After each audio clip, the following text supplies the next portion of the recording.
வணக்கம். முருகன் பெருமையை பத்தி பேசுற எல்லா தமிழ் நூல்களுமே கந்த புராணம், கந்த சஷ்டி கவசம், கந்தர்களி வெண்பா, கந்தகுரு கவசம், கந்தர் அனுபூதி இப்படி எல்லாமே கந்த கந்தன்னு அமைந்திருக்கே. அதுக்கு என்ன காரணம்னு தெரியுமா? முருகப்பெருமானுடைய எத்தனையோ நாமங்கள் இருந்தாலும், சமஸ்கிருதத்துல ஸ்கந்தன்கிற நாமம் மிகவும் பெருமை வாய்ந்தது. அதை தான் தமிழ்ல நாம் கந்தன்கிறோம். அப்படி ஸ்கந்தன்னா என்ன அர்த்தம்? ஸ்கந்தம்னா நழுவுதல், நழுவியவன் அப்படின்னு அர்த்தம்.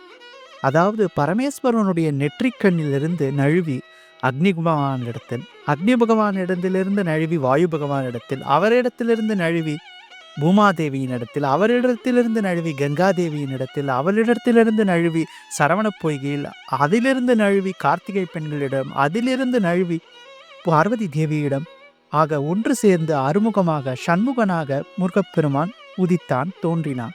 அதனால்தான் 1000 நாமங்கள் இருந்தாலும் முருகனுக்கு மிகவும் உன்னதமான நாமம் இந்த ஸ்கந்தன்கிற நாமம். அதனாலதான் முருகன் பெருமை பேசுற அத்தனை நூலுக்கும் கந்தன் கந்தன் கந்தன்னே அமைந்திருக்கு. அடியே ஸ்ரீரங்கவாசி.